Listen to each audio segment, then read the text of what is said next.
Welcome to Backbone Unlimited. My name is Matt Hartsky. In this episode, I'm going to walk you through 7 things I wish I knew before my first elk hunt. If you're new to elk hunting, this is for you. But even if you've been doing this for a few years and feel like you're still trying to figure it out, this is going to hit just as hard because the truth is, most of what you believe going into your first elk hunt is probably incomplete. Not because you didn't prepare and not because you don't care, but because elk hunting has a way of teaching lessons the hard way. And most of those lessons don't show up until you're already in the middle of it. If you're not familiar with who I am, I've been hunting and guiding Western big game for over 34 years, and I've been a professional strength conditioning and nutrition coach for more than 30 years, and I'm here to help you become a more successful and consistent elk hunter and outdoorsman. So I've been hunting Western big game for over 3 decades, and looking back, there are absolutely a lot of things I spent years figuring out that I could have understood much earlier if I had the right perspective. And that's what this episode is about. This is hindsight, me looking back, earned through mistakes, missed opportunities, and time in the field. And if I had known these things early on, it would have shortened my learning curve by years. That's what I want to give you today. Number one, I thought elk would be easy to find if I worked hard enough. Going into my first elk hunts, I believe something a lot of elk hunters believe. If I worked hard enough, I'd find elk. Hike further, cover more ground, push deeper, stay out longer than everybody else. And I did all of that. But what I didn't understand at the time is that effort doesn't guarantee encounters. You can hike all day, put in miles, climb elevation, and burn yourself out and still never see a single elk if you're in the wrong place, because elk are not evenly distributed across the landscape. They're not scattered everywhere waiting to be found. They're concentrated in specific areas based on pressure, feed, security, and conditions. And if you're not in those areas, effort doesn't really fix it. That's one of the hardest lessons to learn. I thought I just needed to outwork the problem, but the truth is, finding elk is a skill. It's not something that automatically happens just because you're willing to suffer more than the next guy or get yourself out there. Once I understood that, everything started to shift. I stopped measuring success by how hard I worked and started focusing on whether I was actually in elk, because the reality is simple. You can work as hard as you want in the wrong place and never see an elk. The second thing I wish I knew, I didn't realize how much pressure changes everything. Going into my first elk hunts, I had a picture in my head of what elk hunting was supposed to be like. Elk in beautiful postcard meadows, bulls bugling, animals visible, moving, and giving you lots of opportunities if you were willing to just go find them. And sometimes in very specific situations that does exist, but that's not the reality of most public land elk hunting. What I didn't understand early on is how much pressure changes everything. Once hunting pressure hits an elk area, elk don't just keep behaving the same way they did in the summer. They adjust, they get quieter, they move less during daylight, they shift into thicker cover, tighter terrain, and places where they can control wind and avoid detection. And if you're still hunting them like they're out in the open, active and vocal, you're going to feel like they disappeared. And that's exactly what happened to me. My early hunts were shaped by expectations that didn't match the reality. I was hunting the elk that I thought I'd find, not the elk that were actually there. The shift is understanding this. You're not hunting ideal private land elk. You're hunting pressured elk. And once you accept that, your approach is going to change, because here, the elk you picture in your head are not the elk you're going to be hunting. The third thing I wish I knew, I moved too much and left too early. Early on, I thought movement meant progress. If nothing was happening, I'd move. New ridge, new drainage, new basin. I kept covering ground, thinking eventually I'd run into elk just by staying active. But what I didn't realize is that I was constantly resetting my own opportunities. I wasn't giving areas enough time. I wasn't letting situations develop. I was mistaking movement, my movement, for productivity, and that cost me, because elk don't move on your schedule. They move based on pressure, wind, temperature, and timing. And a lot of the time, the difference between seeing elk and missing them is simply being there when they decide to move. I had moments where I was in the right place, but I left too early. That's a hard lesson to learn, because it feels like you're doing the right thing by staying active. But in reality, you're walking away from opportunities you never gave a chance to happen. The shift is understanding that position and patience matter more than constant motion. Sometimes the best move is to stay put. trust the setup and let things unfold. Because looking back, I wasn't in the wrong place necessarily. I just wasn't there long enough a lot of times. Hey, if you hunt public land elk and you're tired of grinding through random seasons, I built the elk hunting series of ebooks for you. Most hunters don't struggle because they lack effort. They struggle because they lack a system. And that's exactly why I built the elk hunting ebook series as a complete progressive framework for Western elk hunters who are done guessing and ready to hunt with intention.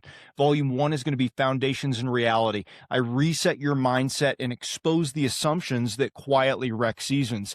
In Volume 2, Finding Elk and Understanding Pressure, you'll learn how elk actually move under pressure so you can anticipate instead of react. In Volume 3, Terrain, Wind, and Position, I break down how to use landscape and thermals to consistently create opportunities. In Volume 4, Calling, Silence, and Pressure, sound becomes a decision tool, not an impulse. In Volume 5, Bow Hunting Execution, we're talking about close range strategy so you can finish your encounters. And in Volume 6, Late Season and Post Rut, we're talking about how elk shift after the rut and how to adapt when others quit. This is a system built for consistency. This isn't theory, it's a structured system to help you find elk, read country, and make confident decisions every season. Buy each volume individually or bundle them all to save 50% off at backboneunlimited.com.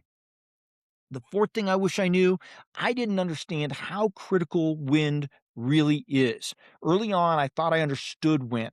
I knew the basics. Thermals rise in the morning and fall in the evening. Play the wind and you'll be fine. And on paper, that sounds right. But real elk country doesn't behave that clean. What I didn't understand was how complex wind actually is once you're in the mountains. It swirls, it shifts, it stalls in timber, it gets pulled and pushed by terrain in ways that aren't really obvious unless you're experienced and you've experienced that wind over and over again and you're ready to check for it. And because I didn't fully understand that, I kept blowing opportunities without even realizing it. I'd move into elk or call elk and feel like everything was lining up and then they'd vanish. No sound, no warning, just gone. At the time, I blamed bad luck. Thought I got close and it just didn't work out. But looking back, it was almost always wind. I was getting exposed before I ever knew I was in the game, and that was the shift. Understanding that wind doesn't just matter, it dictates everything. Where you move, where you set up, where you commit, and when you back out.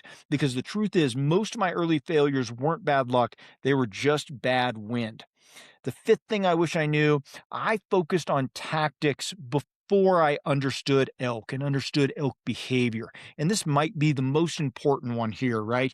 Early on, I spent a lot of time trying to learn how to hunt elk, calling strategies, gear setups, advanced tactics I saw other hunters using. I thought if I could just do those things better, I'd start getting results. But I skipped a step or maybe three.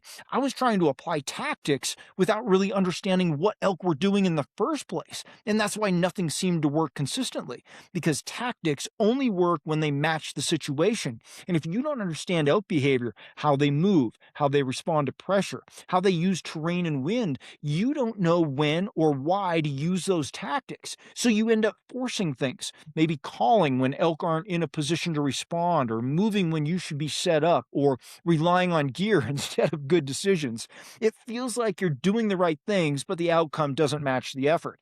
And that was one of the biggest shifts for me. I stopped focusing on how to hunt elk and started focusing on how elk live and move. And once that changed, everything else started to make more sense. The timing improved, the setups improved, the decisions became more clear because the foundation was finally there. Elk behavior, how elk live and move. And the truth is simple: tactics don't fix a lack of understanding of elk behavior. The sixth thing I wish I knew, I didn't have a system. I was just randomly hunting. Early on, there was no system at all, right? I'd go out each day with the goal of finding elk, but there was no structure behind how I was doing it. No repeatable process and no way to narrow things down or to build on what I learned the day before.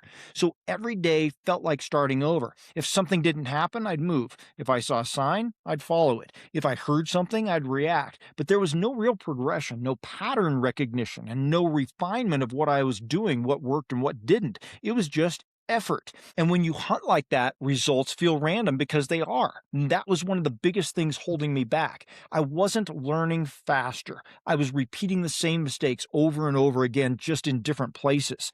And the shift came when I started using a system. And so, what I talk about in a lot of videos is I started to focus on locating, then evaluating, then positioning myself, and then executing. And the part that we don't talk about enough is adjusting based on what I learned, whether it worked or didn't work. Now, every decision had a purpose. Every encounter, it meant something. Every day built on the last day.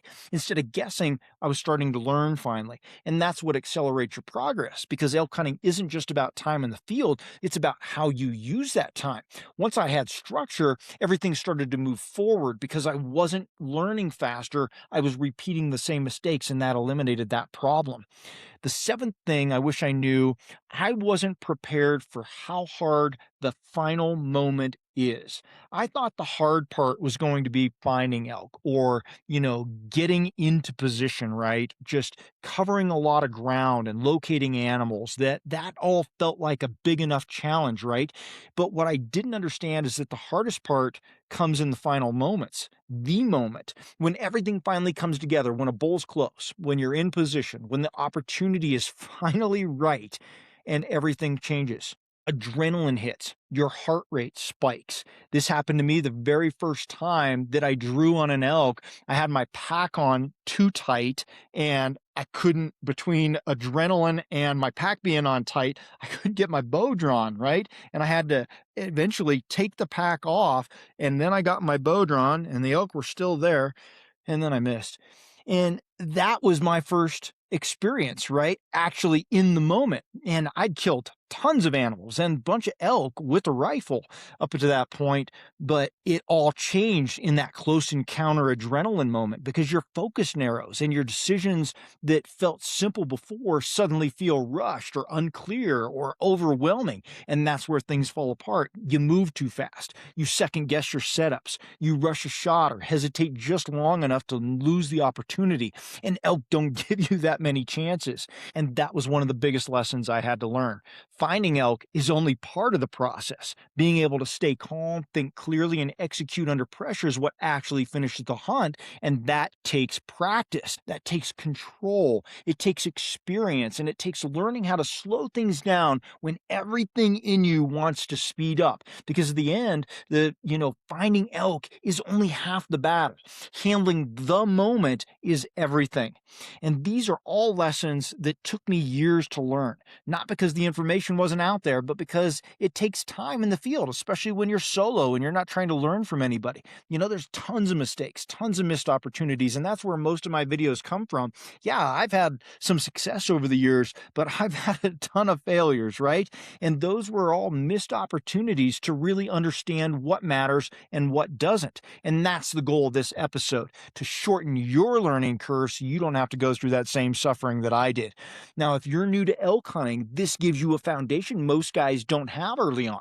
And if you've been doing this for a while and still feel like you're trying to figure it out, you're not alone. These are the exact areas I'd take a hard look at, because small shifts in how you think and operate can absolutely change everything. You don't just need more time, you need better decisions with that time. Start applying this immediately, right? There's tons of this preparation that you can do right now. Pay attention to how you're making decisions, right?